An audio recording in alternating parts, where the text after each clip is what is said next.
Slow Burn Media, Evergreen Podcasts, and Killer Podcasts presents Who Killed, a podcast that provides a voice for the voiceless. On top of breaking news, after more than 3 decades, 3 local families find closure in their loved ones' cold case homicides. Alan Wilmer Sr. died several years ago, but tonight he's accused of killing 2 people in Isle of Wight County and another person in Hampton. The duo found shot to death in Isle of Wight was part of the commonly phrased Colonial Parkway Murders. Angelique Arentalk has the story. The suspect accused of carrying out the killings is Alan Wilmer Sr. of the Northern Neck. Because he was never in the system, he was never in the CODIS database, there was no hits. We had a common suspect, he just had not been identified. It was this summer when investigators say DNA evidence linked Wilmer to the victims. According to Virginia State Police, Wilmer is responsible for the death of 29-year-old Teresa Terry Howell after she disappeared in Hampton in 1989. Wilmer is also accused of shooting and killing 20-year-old David Knobling and 14-year-old Robin Edwards in Isle of Wight County in 1987. The duo became known as victims in a series of double homicides coined as the Colonial Parkway Murders. Hello and welcome to Who Killed? It's another very special episode with our guest, Bill Thomas. I'm your host, Bill Huffman, and this is a Slow Burn Media, Evergreen Podcast, and Killer Podcast production.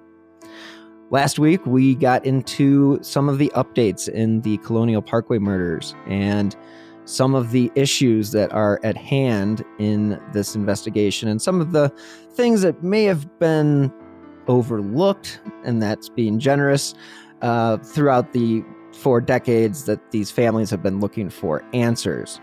But back to join me again is the one and only Bill Thomas. So welcome back to the show. Thank you again. Thanks, Bill Huffman. And just in case, if you didn't listen to the first part of this conversation, this second part will not make any sense. But if you did, thanks for coming back. And there's so much more to talk about. Absolutely. And we kind of alluded to some of this stuff, and you alluded to some of the stuff at the end. And that was about, kind of the, how do you put it without sounding too detrimental? How some of these organizations will go about things to cover up their lack of, maybe it was protocol or their lack of investigation, or maybe just other things that played into why they didn't bring this particular suspect in. And can you expand a little bit? It doesn't have to be about this case, but we've seen it in other cases where police chiefs and district attorneys and certain people involved do not want to see a case solved, and so they muddle the investigation, or they just, maybe it's not that they don't want to see it solved, it's that they know that they kind of screwed it up, and so they don't want it to be public. Yeah, it's really difficult, Bill. I don't see myself as a critic of law enforcement, and I want to help law enforcement do its job and solve these cold cases. But when you see such significant effort made in avoiding discussing details about the case, which are important, and they're being completely glossed over. As we talked about last week, this press conference, when I finally had a chance to watch it that evening, because the FBI had tied me up on a scheduled conference call set for 1:30 p.m., the exact same time as the press conference was launching. And if you think that's a coincidence, I've got a bridge I can sell you in Brooklyn and several other locations where I used to live. That wasn't a coincidence that they tied me up for a 2+ hour conference call at 1:30 p.m. on the day they announced the press conference. And it's not a coincidence when the other Colonial Parkway Murders families are called in for a briefing on Saturday and told that the Keith Call Cassandra Haley disappearance has been solved. And then on Monday, when the press conference takes place, that's never mentioned because they don't want to talk about the fact that the named suspect, now deceased, Alan Wade Wilmer Sr., who's been linked by DNA to the murder of 3 other people, was also the leading suspect in the disappearance of Keith Call and Cassandra Haley. They literally went out of their way to avoid talking about it. Back to the family briefing, the Saturday before the Monday press conference, a bunch of things were told to the various families, and then they were sworn to secrecy, and they were told specifically, and this is with all the FBI and Virginia State Police heavy hitters in the room, they're told, do not discuss this with Bill Thomas, the brother of one of the other victims, because they don't want me to say anything or to criticize. And then, ironically, I'm tied up on a conference call at 1:30 p.m. on the day the announcement is rolling out, which, by the way, they didn't inform me of. And I'm not trying to make this about me. I'm just saying, when I finally saw the press conference at 10 o'clock that night, because as you can imagine, my phone exploded.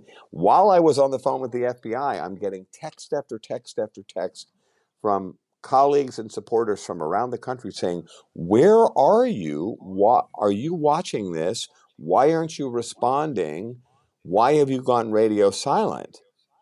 And of course, I was on a scheduled conference call, which now I realize was scheduled quite deliberately to prevent me from seeing the live event. So when I finally see the press conference that night at 10 o'clock at night, I realize watching this press conference, which is available online, by the way, if you want to spend a half an hour of your life, I said, what is going on here? There's like important information here, and we're thrilled to hear that a murderer has been linked to the murder of our friends, Robin Edwards and David Nobling's loved ones. So we're thrilled beyond measure because I know it might sound odd, but this is actually good news when you are looking for answers for over 30 years in your loved one's murder. I said on our Mind Over Murder podcast the other day to my co-host, Kristen Dilley, I don't think there's a card I can buy at the card store that says congratulations for finding out who killed your loved one. So it's a pretty odd dynamic. All I can do is reach out to these people and tell them I'm thinking of them, because it's pretty strange to be looking for answers in the murder of your son or daughter, brother or sister for over 30 years and then finally get the news. But I think it's good news.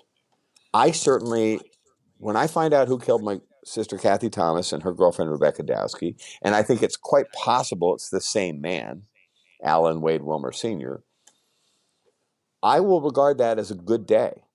And I will Right. regard that as good news because my family's been looking for these answers for all these years.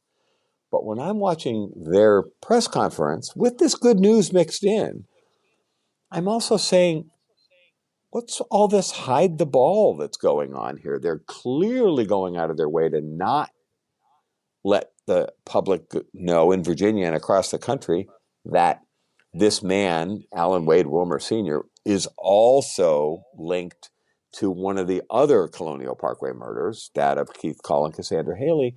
And you think to yourself, when law enforcement seems more focused on covering up their mistakes than moving a case forward, I think that's the kind of thing that gets in the way of solving cold cases like ours. Yeah, I mean, I think in your case, I think in the Long Island serial killer case, having people in charge that are not of the caliber of person that maybe say you and I are, or some of these other investigators. I mean, again, with the Long Island serial killer case, the police chief was clearly involved with sex workers, and he had his own thing that was going on, and he's protecting his own image, and he doesn't want to get roped into what's going on with these bodies. And it's interesting because by doing so, he made himself a suspect. It's interesting in that regard. Like, and I've talked with Jesse Pollock, I've talked with Nick, I've talked with a bunch of people about the Long Island serial killer case, Maggie Freeling, and she thought for a good portion of the time that he was probably the best suspect. And then you see Rex Howerman come in and be the suspect and be indicted on 4 murders. It is kind of sad to the families. I mean, it's embarrassing to the police. And I think that's the reason why they don't come out with some of this stuff, like full transparency, like we've talked about before, because there's some things that go on in these investigations that they screw up and that we expect more, and they don't want to be held accountable. And then this is completely like making an offhand reference, but it's like how the NFL referees don't have to answer to the media after games if they make a bad call. They're not being held accountable. And so you have law enforcement officials who can run the city police or the local police and keep out other entities such as like the FBI. And that's what happened with Lisk and Chief Burke. It's just the way it went. And that case should have been solved much earlier than it was. Like we mentioned, I think off air about the avalanche, they had that tip years and years ago, and they could have figured that out. It's sad, man. It's just one of those things that's like, they do this to the families, and they do this to protect their own behinds because they want to have a job and they don't want to be held. I mean, look at Uvalde, like what happened there. That's all just cover up. Like, and the same things happening in the Colonial Parkway murders. Alan Wade Wilmer Sr., the named suspect, now deceased, in the Colonial Parkway murders, he's confirmed as a serial killer by the FBI's own definitions. He killed 3 people in 2 different locations, including Robin Edwards and David Knobling and Teresa Howell, which is a case that we were less familiar with. It hadn't been linked with the Colonial Parkway murders at that point. But they had this suspect, the very same Alan Wade Wilmer Sr., was the leading suspect in the disappearance of Keith Call and Cassandra Haley in 1988. If the FBI had done its job in 1988, Teresa Howell would be alive today, because she's killed after they let Alan Wade Wilmer Sr. and another suspect go in April 1988, and she's killed in June 1989. So this man, Wilmer, was emboldened by the FBI's failure to follow up, and then he's a serial killer. He literally went right back out and was killing people under their noses. And this part just makes us insane. I don't see myself as a critic of law enforcement, Bill, but some of the cases you just mentioned, if you stop and think about it, that information was always there. And it's the lack of follow-up. What I don't understand is the case agents said they were absolutely convinced in 1988 that they had identified Alan Wade Wilmer Sr. as the Colonial Parkway killer. And yet, somehow, after this lie detector test is administered, they drop him as a subject. Now, we've had 2 agents handling the Colonial Parkway murders over the last 15 years. One person for 5 years, the last and current agent for 10 years. Their job was to go back and review all of the suspects. If those agents from the early era of the Colonial Parkway murders, 1986 to 1989, when they all happened, if they were so convinced they had the right guy, back in 1988, why didn't they ever convey that in a timely fashion back to the current agents? I'm told that in 2020, a conversation took place where one of those key agents said to the current agent, well, that's all well and good after a case briefing. I still like my guy. Question back to the retired agent, who's your guy? He says, Alan Wade Wilmer Sr., but it doesn't matter because he's dead. He died in 2017. This is in fall 2020. What happened to all that information before 2020? Why didn't the current case agents know from the earlier case agents who are still alive who they thought the most likely people were? The lack of internal information sharing, which I thought was supposed to be one of the strengths of the FBI, seems to be completely lacking in the Colonial Parkway murders, leading directly to more and more homicides. Yeah, you'd think about these missteps, these lack of communication, this interagency, not wanting to share too much information with one person. And I don't know if it's an ego thing or I want to solve it. Let's solve it. We want to be the guys.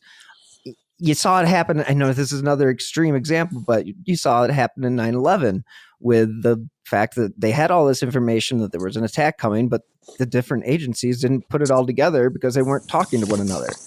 And it's just one of those things where it's like you could have put it together, and now we have police chiefs and we have law enforcement agents that will skew an investigation, whether or not it's for their own good purposes or for somebody else's nefarious. It may not even be nefarious. It just may be covering their ass because they don't want to get run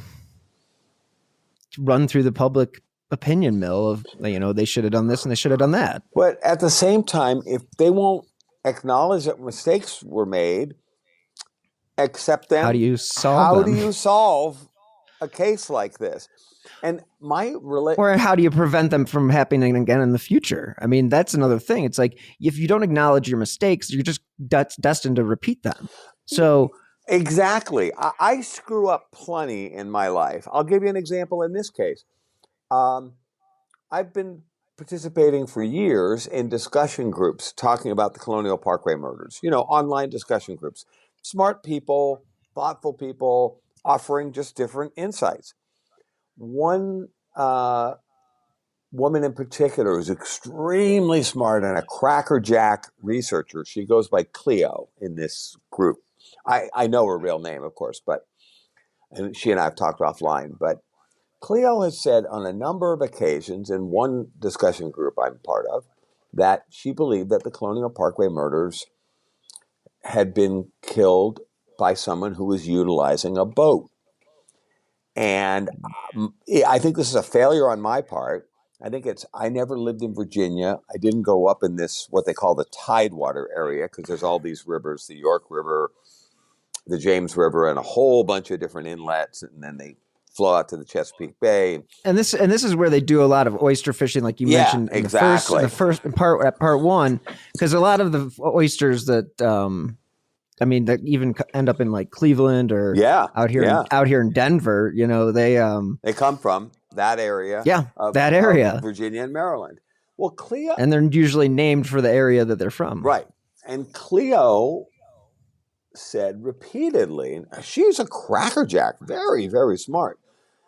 She said repeatedly she thought that the killer or killers might have used a boat because all of these incidents are happening right next to the water, the James River, the York River, and other bodies of water. And maybe it's just a failure of imagination on my part and not growing up in Virginia. I just didn't get it. And I kept saying, that's ridiculous. There's plenty of roads there. I think they would have used a car or a truck, that kind of stuff. And now I realize that Alan Wade Wilmer Sr. likely did use this boat, the Denny Wade, that he often lived on for weeks or months at a time which would allow him to stay in various ports right there in the middle of where all the Colonial Parkway murders were going on. He would come down as a waterman to go crabbing and fishing. And I just didn't get it. So I rejected that theory. I'm not saying I wasn't prepared to be wrong, and Cleo's probably a lot smarter than I am. Turns out she was right. And then other people had said to me they thought the Colonial Parkway murders were all related. And I fell back on things like there's nothing in the forensics that links the Colonial Parkway murders. They feel different. Sometimes a gun is used, sometimes it's not. Although you have to be careful when you don't have bodies, when couples disappear or are so badly deteriorated, when their bodies are found, you can't even determine cause of death. You got to be real careful. But I had said several times, numerous times, I didn't think they were all related, and now we're thinking maybe they are. We know for sure Alan Wade Wilmer is directly linked to the Colonial Parkway murder of Robin Edwards and David Knobling via DNA, and then he was a leading suspect in the disappearance of Keith Call and Cassandra Haley. So he's linked to at least 2 of the 4 double homicides. But shame on me. I always said I was prepared to be wrong, but I didn't think I was going to be wrong this many times. It's not so much of a lack of imagination. I think it's just the Occam's razor theory that you just, obviously the most likely scenario is the scenario. Throw in a boat. Well, you throw in a boat, it also brings up something interesting. And the interesting thing that it brings up is the fact that there were 2 people brought in for polygraph tests. Correct. And so if somebody's using a boat and somebody's, say, using a truck, and they're cornering these people in and say... Could make sense. It could make sense. And there was obviously somebody there that could fit that profile of who that person might be. Right. And I don't think it takes a genius to figure out what I'm insinuating.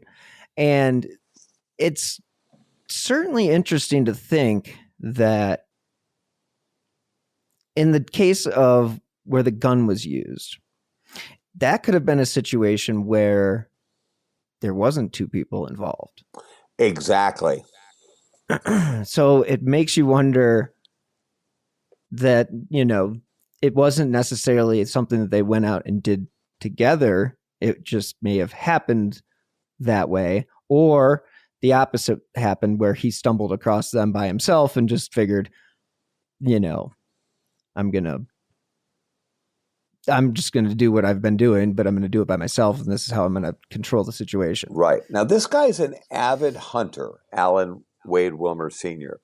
I actually believe that he was always looking for opportunities. He raped and killed single women and couples. I think he was always hunting.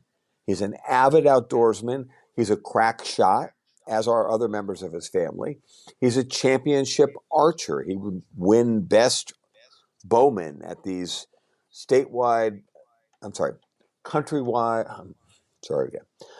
at these county-wide competitions up in Lancaster County, which is his home turf, where he was often away for weeks or months down in the Colonial Parkway area. But this guy's a master woodsman. They said that when law enforcement had him under surveillance, he would disappear into the woods for days or even weeks at a time. He would hunt his own food. He would camp out. They said he would literally disappear into the woods, and they'd be sitting there, these agents who were trying to follow him, and the guy was basically impossible to follow. So he was a master on the water as a waterman. He knew those inlets, the bay, and the rivers like the back of his hand, and he could slip in and out of these places in his boat unnoticed. And this is where I just don't think I quite got it, that just how good this guy was.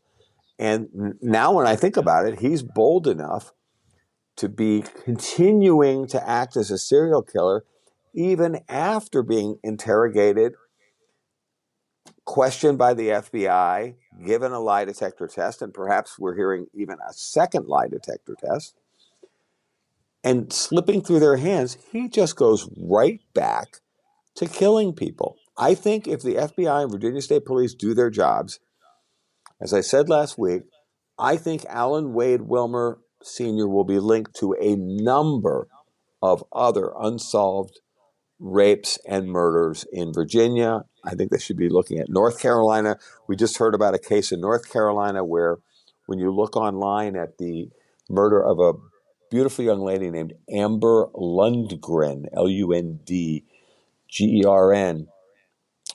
she's murdered in 1997. When you look at the newspaper articles with a sketch of the man they're looking for, it looks just like Wilmer. And the truck they're looking for, and you read the description, it's Wilmer's truck. Now, Wilmer transitioned from being a waterman sometime around the end of the Colonial Parkway murders, as we know them, in the late 80s. And he has moved into being a tree cutter.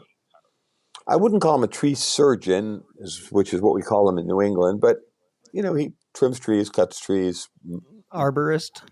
Arborist is a pretty fancy title. But my point is this. When Amber Lundgren was murdered in 1997 in Asheville, North Carolina, there had been massive storms resulting in a tremendous amount of damage to trees. Woodcutters, came in from all over the tri-state area to cut trees. And remember, there's a lot of money in, storm cleanup. And this, there's tons. You see it with roofing. You see it. I mean, exactly. After a hurricane or major storm event, you see people coming in from all over, and they need to work. I get it. They come in and they help with the storm cleanup, and they make a lot of money in a fairly short period of time. Well, we read that there were major storms in summer 1997, and this is right around the same time that Amber Lundgren is raped and murdered in a way that seems very similar to the Teresa Howell example, that murder that he's already been linked to via DNA. I think our friends in law enforcement, I reached out to the detective in Asheville who's retired, but he continues to handle this case. I didn't hear back from him, but he's probably swamped. I'm not saying he needs to return Bill Thomas's call before anybody else's. But we did let the FBI and the Virginia State Police know about this, and we did let the Asheville PD know about this. I'm not trying to be hysterical. I'm just trying to say, hey, when you said you were looking for tips, and there's a big outreach now going on for anyone that knew anything about Alan Wade Wilmer Sr. to please contact the FBI and the Virginia State Police, which we totally support. We want to help them in any way that we can, build out a timeline. But this is challenging to do this more than 30 years later. But hopefully people will remember this guy. He drove a very distinctive truck. He has a very distinctive boat. And then he himself is also physically very distinctive because he's only 5'5" tall, but a heavily muscled outdoorsman, but he's really, really short. So we're hoping people will come forward with more info.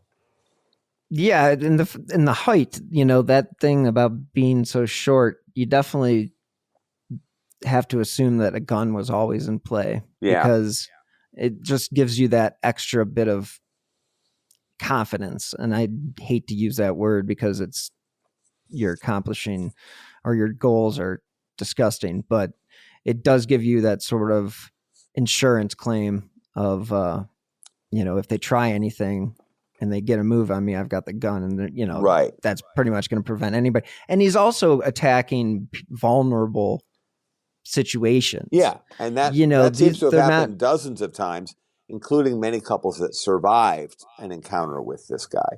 And he did shoot Robin Edwards and David Knobling to death in the case he's been linked to directly via DNA. He shot both of them, and of course, as part of that, he raped Robin as well. So the gun is definitely part of the mix. And as I said on Mind Over Murder recently, Well, he may have only been 5'5" tall, but you put a gun in his hand and he's 10 feet tall. Absolutely. Absolutely. I mean, my question is, when they did that search of their house and they seized guns, did they return those guns to? I don't know. Getting a straight answer out of the FBI is basically impossible. And we don't know. We don't know the answer to that. It's something you would think you would have an answer for, especially if, they say the DNA is what linked them, but if they have a weapon that in their possession that was used in the crime, I mean, I would hope that they would share that. I would hope so. I don't know the answer to that, Bill. Right.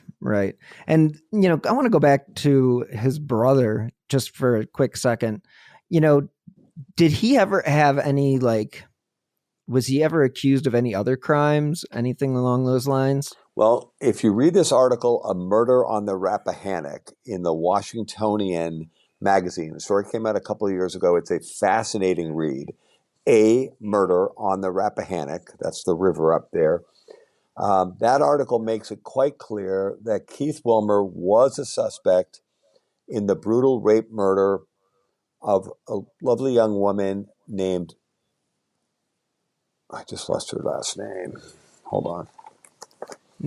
While you're looking for that, in this case, was he the only suspect, or was he? Yeah, I got it. Was he a suspect with another individual? Well, the article makes clear that he was a suspect in the murder of Mary Harding, and then the only suspect. Well, other suspects are named, and ultimately a man named Emerson Stevens was put away for the crime. Right. He was released from jail after serving 31 years. They're not acknowledging that that was a wrongful conviction, but it clearly was. And among the other suspects was Keith Wilmer. Okay, where there's smoke, there's fire. I've been doing this a long time. You've been investigating this case forever. Brothers live together in a tiny house, not a tiny house like we know tiny houses today, but, in a small bungalow, we'll call it. Yeah. And, there's not really much going on in the 80s. I mean, other than, there's cable and stuff like that, but there's a lot of free time. And, especially if you're an outdoorsman, you want to be outside a lot. So I could just picture these guys kind of just roaming the area looking for the next high, whether or not it's killing somebody or raping somebody or doing whatever.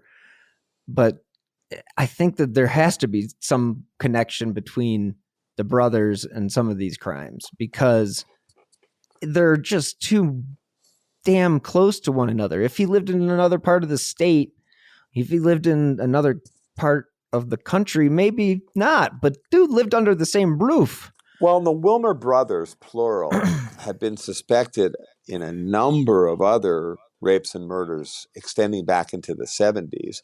It's probably also worth mentioning that Keith Wilmer's wife, Brenda Pittman Wilmer, whom he's still married to, worked with this woman, Mary Harding, at the Lancaster Bank. So apparently they were co-workers and friends. And now the theories are coming forward that perhaps Brenda Pittman Wilmer may have shared something with her coworker and friend, Mary Harding, and that resulted in Mary Harding being murdered to silence.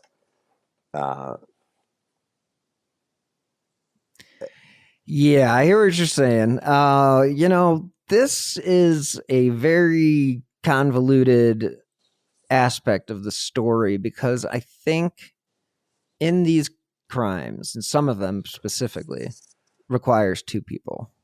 a gun, yes, we can say a gun, but I just do think that there's somebody else involved. And we always talk about how it's so hard to keep a conspiracy under wraps because, the other person's most likely to talk and blah, blah, blah, blah, blah.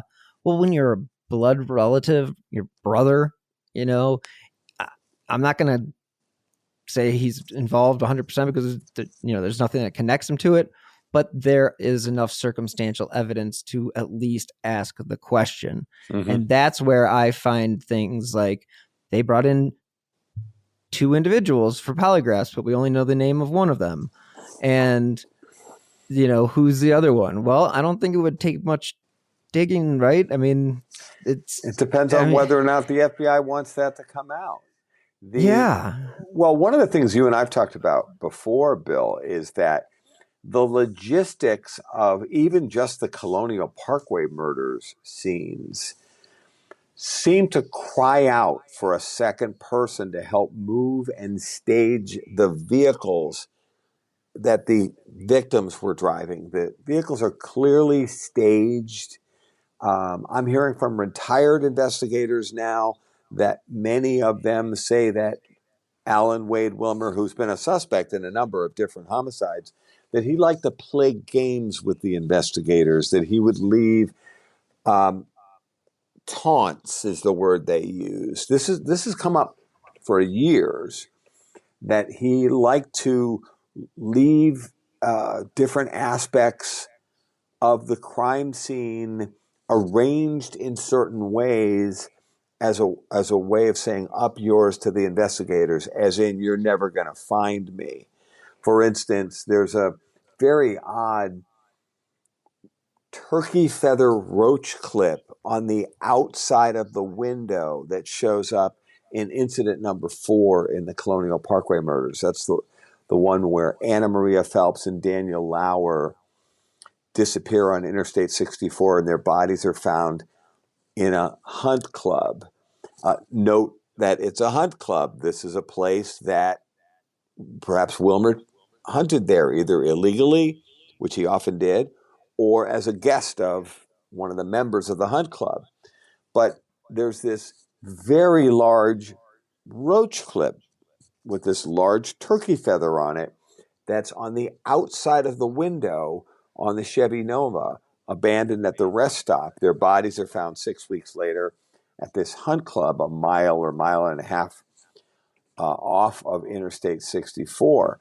But the investigators from the Virginia State Police, who were the lead investigation agency in that case, said they regarded this as a taunt, that he was saying, you can't catch me. And he was deliberately leaving odd, out-of-place clues. There's a very odd, out-of-place clue in Cathy and Becky's murder, my sister Cathy and Rebecca Dowski in 1986. There's a church flyer in the car. Now, yeah, it could have been left on the windscreen of the Honda. You know, people will leave something when you're in a parking lot and you just take it and put it in the back. Now, Cathy's a real neatnik. This is my younger sister. She went to the Naval Academy. She's just retired from the Navy after serving for 5 years. She's a super neatnik and very into the environment. So she's not going to throw the piece of paper on the ground.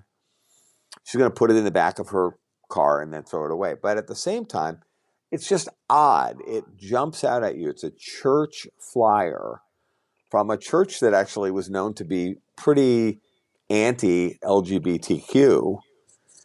So why is that flyer in my sister's car? It's one of those things that's weird and it kind of stands out. And the FBI agents from the very beginning of the case said, what's going on here? Why?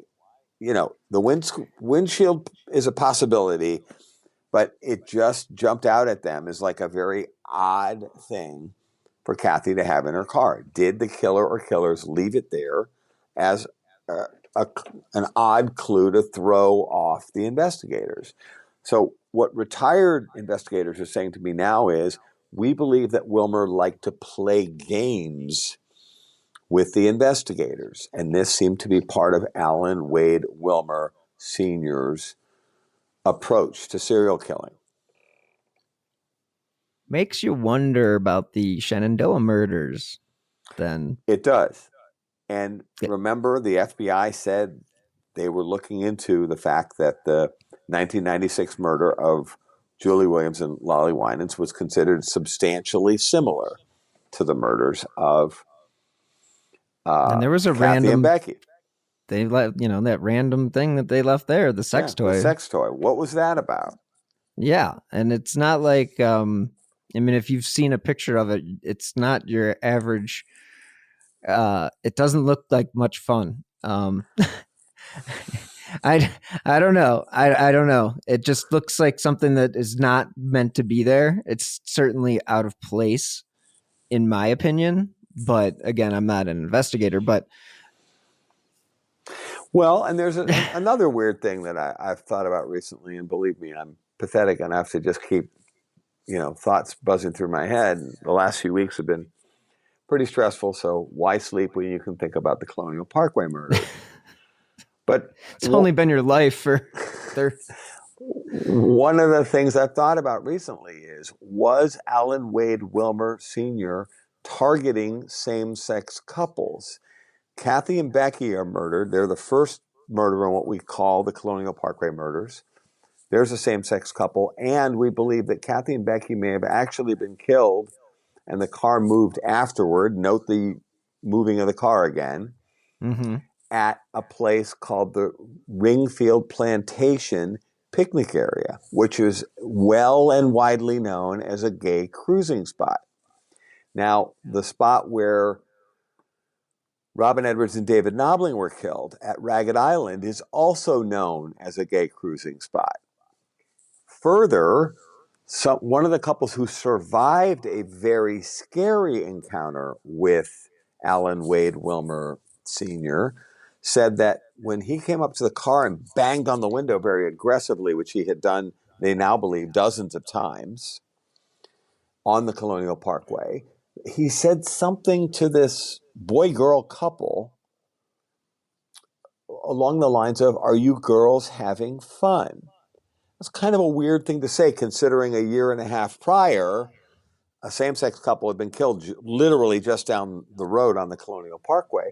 The man who had long hair, who was, engaged in kissing his girlfriend or whatever, turned to face the window, and Wilmer apparently backed down.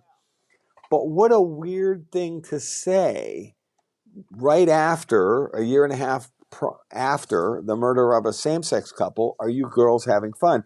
Yeah, it could just be an expression, but it's kind of a weird one considering same-sex couples are being targeted, and he's hitting places that are known to be same-sex couple romantic and sexual encounter places. Yeah, that's you have to wonder what the motivations were behind any of these killings. Was it just a sadistic serial killer that got his jollies off of controlling these women, or was he, not politically motivated, but was he hate driven? Were these hate crimes? You have to ask these questions, and then you have to dig into his background, see where he was, I guess, theologically, I guess, if that's a thing. If you're a serial killer, your God is Satan. But it's just one of those. I'll put it out there. I don't know if we'll ever get to the bottom of this, but I wouldn't be surprised if he actually might have raped some of the men as well. This isn't about sex.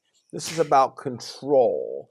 This is about his sick, pathological need to dominate and terrorize these couples. Like Deliverance. Yeah, not dissimilar.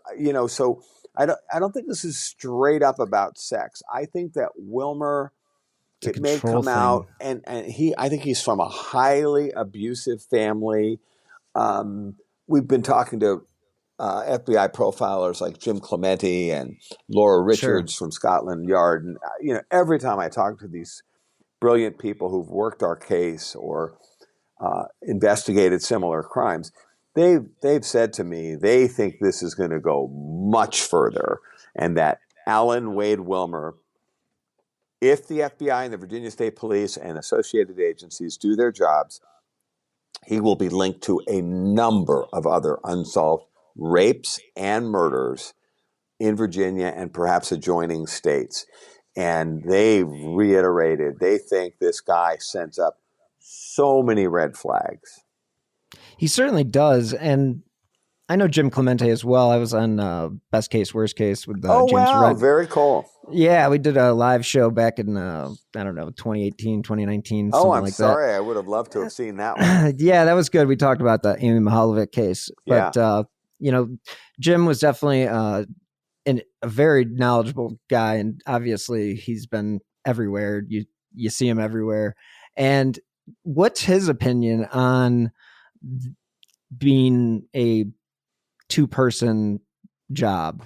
Does he have any thoughts on that? He and Laura Richards, Kristen Dilley and I guested on their podcasts, both Real Crime Profile and then on Crime Analyst, Laura's podcast as well. And then they also appeared as guests, which we really appreciated, on Mind Over Murder. And we learned so much from them. They are horrified. People couldn't believe how strongly they expressed their opinion. They're horrified that they let Wilmer go. They said, this guy checks so many boxes, it's insane. They said, we're seeing lots of what they call precursor activity. He's involved in peeping Tom activity and sexual assaults, and it just keeps escalating, just like so many others. And they both feel it's extremely likely he has an accomplice because of just the logistics alone of moving boats and cars of victims and perhaps of offenders. Everything is so complicated. It's much more easily facilitated, excuse me, if there is someone there to help, even if they're not necessarily there for the murders, but there to help with the logistics of the moving and staging of vehicles. And then, of course, the getaway, which can be via boat, it could be via truck, or some combination thereof. It's certain.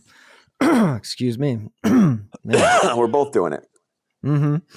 I got to make a mark for that. So, yeah, I would say with the logistics of all of these crimes, especially with the fact that this is a couple, this isn't somebody walking down the street getting attacked by somebody. I mean, that happens, and that's tragic too.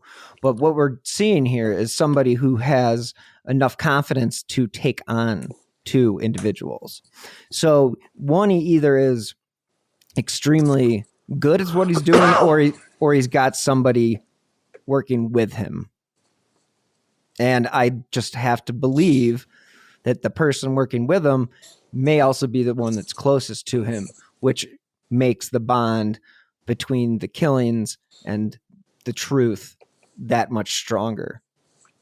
Yeah, the FBI and the Virginia State Police right now are emphasizing what a loner Alan Wade Wilmer Sr. was. I do understand that, but I also think when I look hard, and I've been at these sites with the investigators in several examples and with profilers when we were filming the Lover's Lane murder series for Oxygen, we spent hours out there with Jim Clemente and other FBI-trained experts, and they felt very strongly that it was a lot simpler to execute these murders and kind of their cleanup and this staging element, which is a very powerful signature in the Colonial Parkway murders. And remember what I said a minute ago about the fact that the retired investigators are telling me that Wilmer liked to play games. He liked to show his superiority and you can't catch me. And that he was doing these things to taunt the investigators. And they should have been aware of this, because this is what exactly happened in Atlanta with the child killers, Atlanta child killings with Wayne Williams. And I mean, he basically taunted the police. He drove them around. He would take them on, little adventures and say, come on, it was very similar to De Niro in Goodfellas. And, Yeah. Come on, boys, let's go. And, it's... But there's an element of game playing in it. I know it's a sick game and sad. Don't think I'm admiring any of it. No. But not. Even now, investigators have said some things to me recently that I really didn't sit well with me. I wasn't offended, but hear me out. They were saying things about the fact that Wilmer wasn't well educated, and that they were implying that he wasn't very bright. And I'm sitting there thinking, now this is after the naming of the suspect, I'm thinking to myself, what do you mean he wasn't very bright? He appears to have been getting away with brutal rapes and murders for perhaps as long as 40 years and maybe longer, and putting one over on really talented law enforcement people. Why are we insisting that he wasn't smart and wasn't well educated? I actually think he might not have had a lot of traditional book learning, but the guy actually was able to kill who knows how many people, often right under the noses of law enforcement. And why are we still putting him down like he's not smart? I actually think he's the smartest guy in the room. Typically, you do see these killers, especially ones that evade their whole lives. I mean, you don't find out until they're past. All the things that they've gone through to kind of disguise what kind of person they really truly are. Mm-hmm. And he's an individual that I just don't see or understand how you can be such a pariah in a community, or known as somebody who you just don't want to mess with, that you get away with this stuff for so long and then never be held accountable for any of it. And it always makes you wonder, okay, did they have some political connections? But no, they didn't have any political connections. They were, they weren't well off. They weren't. This wasn't the Murdaugh dynasty. No, they come from a very, very modest background. Nothing fancy about their homes, right, or cars, you had to put a fair amount of money into these boats, the fishing boats that they operated. They're not. He made a living. He made a living, but he was very much a working class guy. He made his living with his hands. Right. He fished, he crabbed, he oystered. He later transitioned over into being a tree worker, and he had his own business, Better Tree Service. But he's a guy who has always made a living on the land and in the woods and on the water. He's a master at those things. But even now, I'm troubled in listening to some of the investigators. I feel like even in death, they're underestimating this guy. The truth is, I think this guy has been hunting, literally. He changed his MO for years, and he totally changed things up. Yeah. And he's been getting away with murder for maybe as long as 40 years. If you think about it, you talk about being intelligent. Okay, so let's say things get hot in the Colonial Parkway thing, in the Colonial Parkway murders, and he is feeling like, okay, well, maybe I need to change up my game. I'm going to stop being a waterman, and I'm going to become a tree worker and open my own tree service that just coincidentally also goes to areas where there's been storms. And guess what? That's a transient lifestyle. And right, when you live a transient lifestyle, you are very much considered a prime suspect in a lot of cases. In my opinion, you should definitely be looked at, because it's been proven through studies about truck drivers and long haul truck drivers that there is a propensity to be a likely serial killer in those professions, whether or not, it's not the profession that causes that. It's the being able to be on the road and to move from victim to victim. We saw it with the Green River Killer. And it's so many others. And so many others. I mean, the Highway 40 murders, there's so many different ones that you can look at. And let me add something here, Bill. The people are coming out of the woodwork, as you can imagine, and they're coming to us. We are urging people to speak to the FBI and the Virginia State Police and call the tip lines, email the tip lines. We really support that. At the same time, people are coming to us with new pieces of information. For example, a number of people have come forward to us and told us they hired his small company, Better Tree Service. Interestingly, he always insisted on being paid in cash. And now, again, that can be about avoiding taxes. I do understand it. Lots of people in those businesses try to be cash only for a variety of reasons, but it also makes you much harder to trace in terms of where are you, who are you working for, where are you living. And this guy has plenty of incentive to want to disappear into the woods, which, as I told you, the investigators are telling me this guy was capable of doing all that and more. He was a master in the woods and on the water. And I think this guy knew how to literally make himself scarce. It's like John Rambo.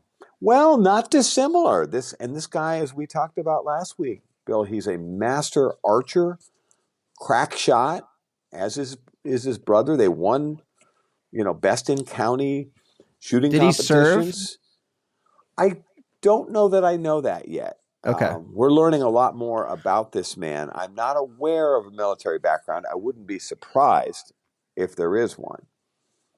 Yeah, with being a crack shot and just some of those things that you're talking about kind of sound like somebody who's been trained. Yeah, maybe put some time in. But there's also being in the backwoods too that makes you just somehow, like you said, he's not smart. They're underestimating his intelligence. Yeah, even now. And I remember thinking, book smart is not street smart.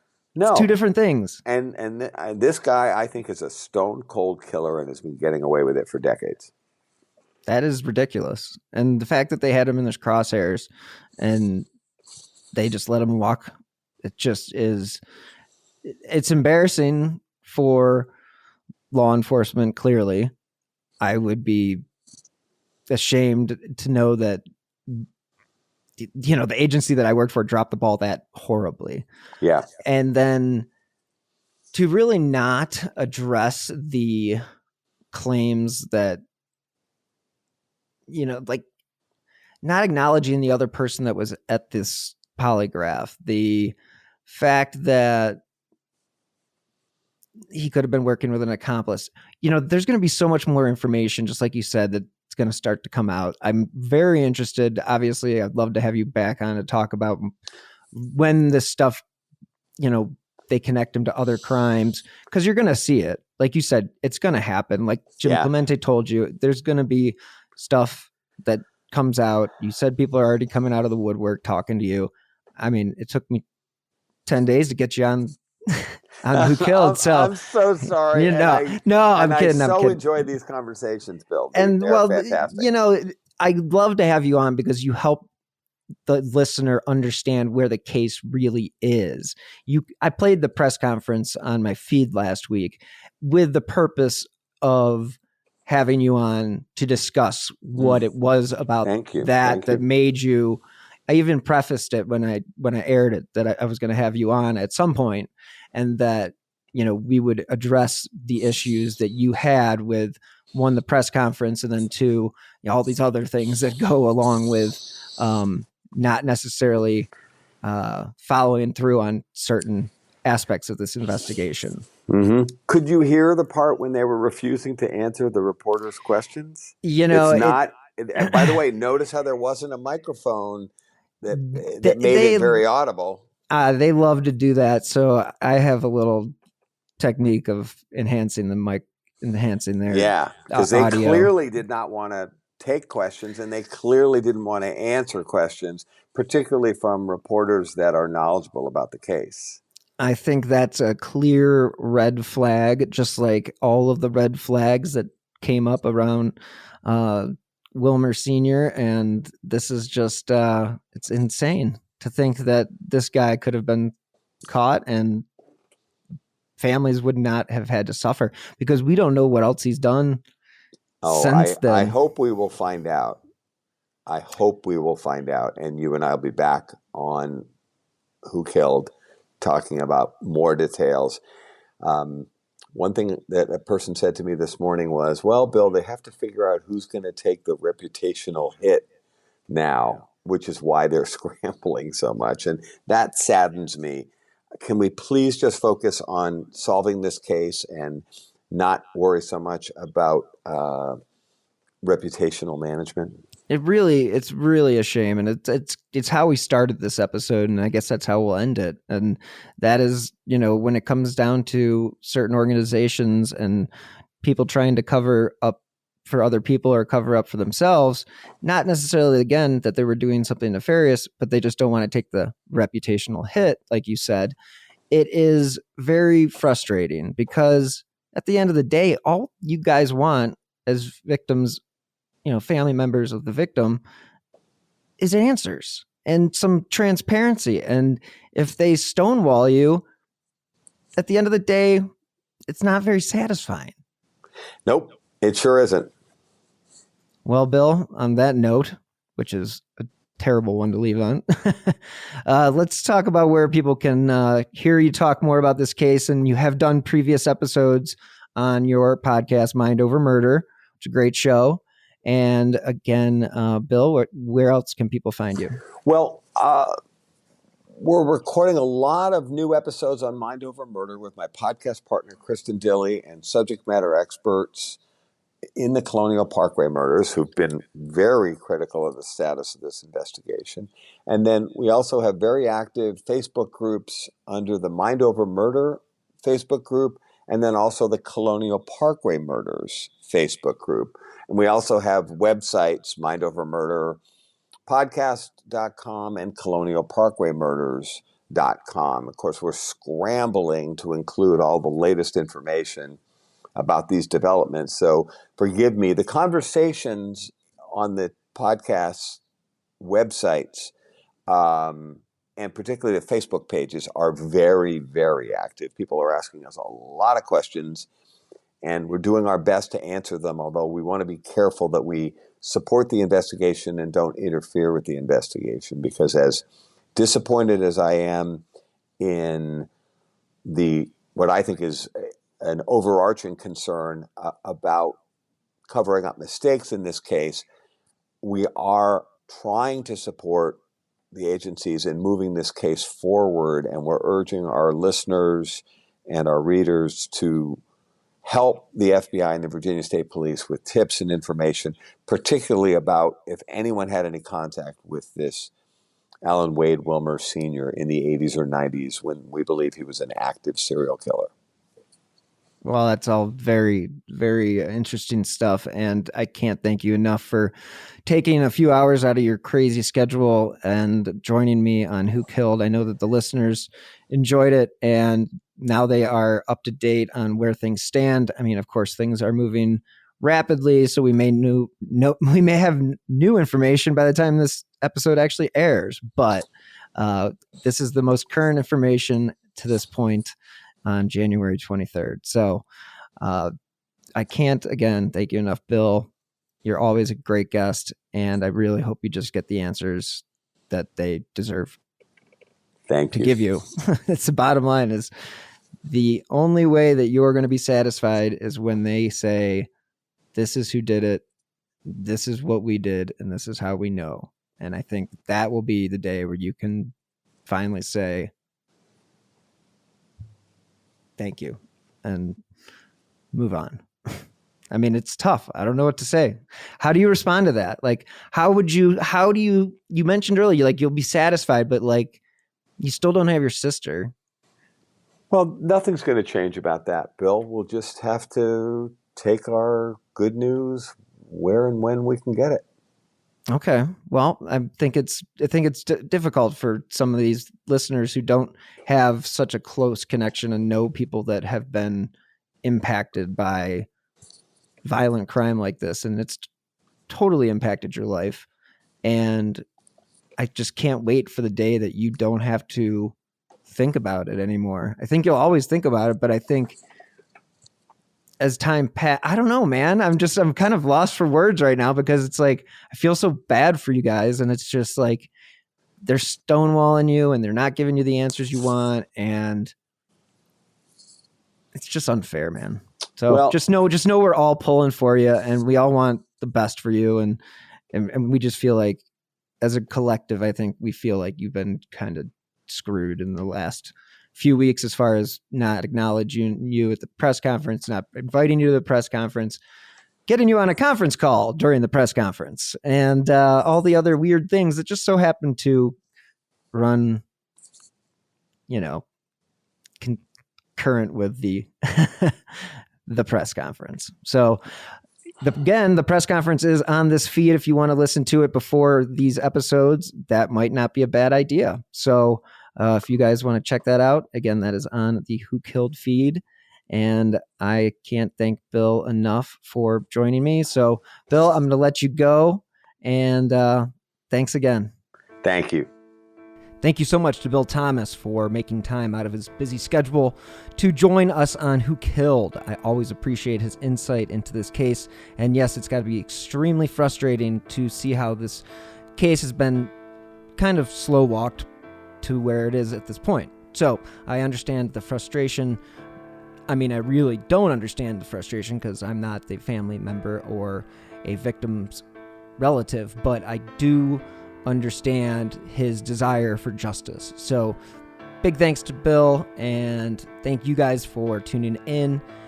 As you know, I drop new episodes every Friday, and you can listen to all my back catalog wherever you get your favorite shows, and you can listen to Bill Thomas's podcast, Mind Over Murder, wherever you get your favorite podcast as well. So thanks again for listening. You can follow me on Twitter at BillHuffman3, and again, thank you, and have a fabulous day. And as always, until next time, stay healthy and be safe.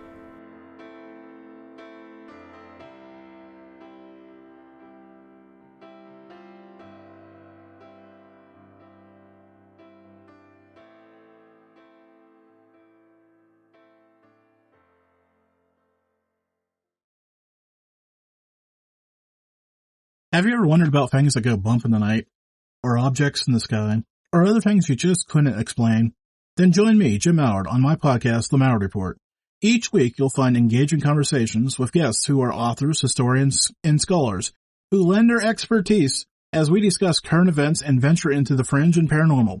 The Mallard Report hits controversies head-on, yet remains conversational, and can be found on Apple Podcasts, Spotify, and any other major podcast platform.